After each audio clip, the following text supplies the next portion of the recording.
This is Judges 12. The men of Gilead promised to make Jephthah the head over all Gilead, and they have. Now we have a story of politics gone wild. Father, please open our eyes to your messages. Amen. Verse 1.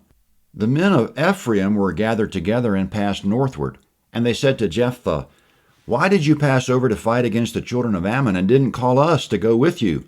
We will burn your house around you with fire." Comment. This translation says the men of Ephraim passed northward. Northward here is Hebrew Zaphon. Zaphon does mean northward, but it also is the name of a city in Gad, Joshua 13:27. And many modern translations say the men of Ephraim passed to Zaphon. In other words, they passed over the Jordan River to Zaphon, a town in Gad. This translation makes more sense to me because in the next sentence, the men of Ephraim were threatening to burn down Jephthah's house with him, and obviously Jephthah lives across the river from Ephraim in Gilead. So the men of Ephraim have come over to threaten the chief and head and hero of Gilead.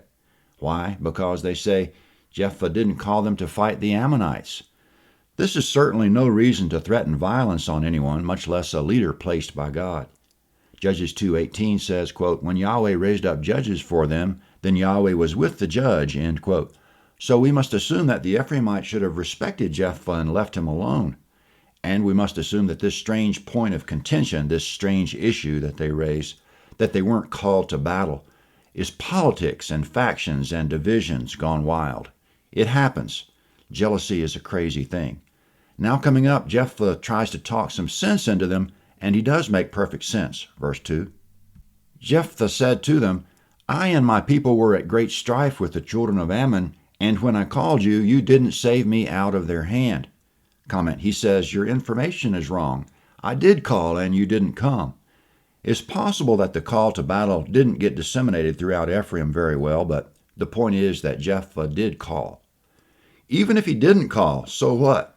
There are no grounds for anger. On the contrary, Ephraim should be honoring Jephthah. He saved them because the Ammonites were foraging on both sides of the river, including Ephraim. And if the Ephraimites were so keen to go to battle against the Ammonites, they could have done it on their home turf. The whole issue is insane. It's like politics. It's tiresome to even talk about it because one party or another has lost their sanity. Jephthah goes on trying to reason with them, verse 3. "When I saw that you didn't save me, I put my life in my hand and passed over against the children of Ammon, and Yahweh delivered them into my hand. Why then have you come up to me today to fight against me?" Comment. He says, I risked my life to fight Ammon. Are you picking a fight with me over that? Verse 4. Then Jephthah gathered together all the men of Gilead and fought with Ephraim. The men of Gilead struck Ephraim because they said, "You are fugitives of Ephraim, you Gileadites, in the middle of Ephraim and in the middle of Manasseh." Comment. Everything after the because in that sentence isn't clear, so I won't comment on it. And furthermore, it isn't even in the Septuagint, which is one of the older copies of the Old Testament. So it's hard to tell whether it even belongs there, that part of the sentence. But clearly, Jephthah gathered Gilead together and struck Ephraim. Maybe he's overreacting and maybe not. The Pharisees and Sadducees came to Jesus in Matthew 16:1 and asked him to show them a sign from heaven to show whether he was from God. Jesus rebuked them for being unable to discern for themselves the signs of the times.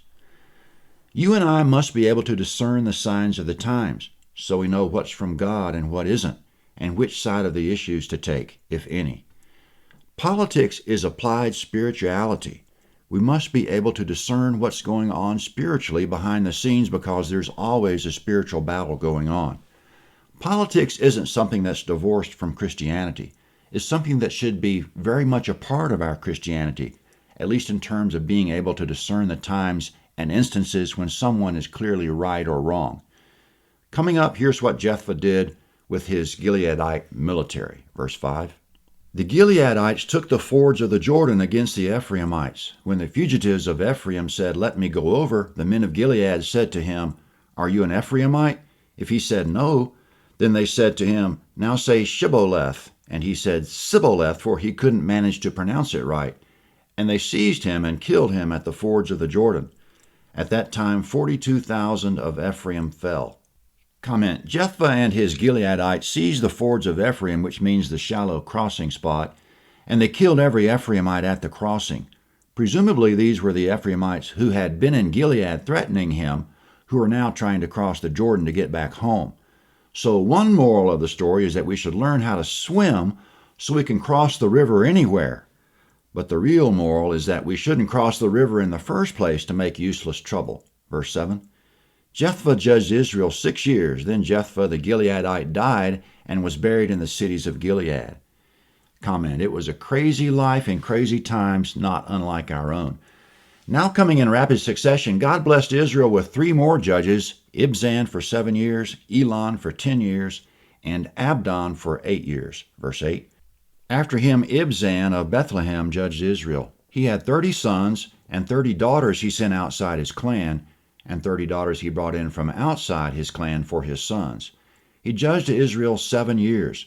Ibzan died and was buried at Bethlehem. After him, Elon the Zebulunite judged Israel, and he judged Israel 10 years. Elon the Zebulunite died and was buried in Ajalon in the land of Zebulun. After him, Abdon the son of Hillel the Pirathonite judged Israel. He had 40 sons and 30 sons' sons who rode on 70 donkey colts. He judged Israel 8 years. Abdon the son of Hillel the Pirathonite died and was buried in Pirathon in the land of Ephraim in the hill country of the Amalekites.